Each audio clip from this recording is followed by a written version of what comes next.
లేవంగానే నేను ఎవరికైనా మా వ్యాపారాలు చేసినా ఫస్ట్ ఫోన్ చేసి రవికి చేస్తా. రేపటి నుంచి చేయను. ఈ రోజు వరకు ఇది నేను తీస్తున్నాను నాకు చెప్పరా, నేను చాలా హర్ట్ అయ్యాను నిజంగా చెప్తున్నా. తప్పు కదా! నువ్వు తప్పా రవి?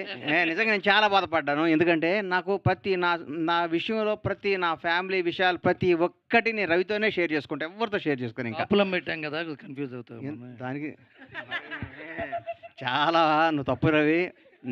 అంటే నాది వన్ సైడ్ లవ్ అని ఇప్పుడు అర్థమైంది. Thank you. All the best. Anuradha గారు, కౌముది, ఈ సినిమాకి వర్క్ చేసిన మన సీను, గెటప్ సీను గాని అందరికీ ఇది చాలా నాకు గమ్మత్తుగా ఇప్పుడే 17 రోజుల్లో షూట్ చేసామన్నారు. 17 రోజులు ఇంత క్వాలిటీతో ఇంత అద్భుతంగా తీశారంటే మేము ఇంకెంత వెనకబడి ఉన్నామా? 100 రోజులు, 500 రోజులు, 600 షూట్ చేసేవాళ్ళు అనిపిస్తుంది. నచ్చింది. జనాన్ని ఇది అద్భుతంగా ఎంటర్‌టైన్ చేసి ఈ 6 ఎపిసోడ్‌లు చాలా ప్రజాదరణ పొంది మళ్ళీ అనురాధ గారి బ్లెస్సింగ్స్‌తో ఇంకో 60 ఎపిసోడ్‌లు కొత్త వెబ్ సిరీస్ స్టార్ట్ చేయాలని కౌముదిని విష్ చేస్తున్నాను. All the best. Thank you. Thank you Ganesh garu. Thank you so much. Bandla Ganesh గారి మీద ప్రేమతో కోడిని గాని, కోడి గుడ్డును గాని ఎటువంటి ఇబ్బంది పెట్టకుండా చేశాం. థ్యాంక్ యూ అండి. అండ్ ఇప్పుడు కోన వెంకట్ గారిని మాట్లాడవలసిందిగా రిక్వెస్ట్ చేస్తున్నా.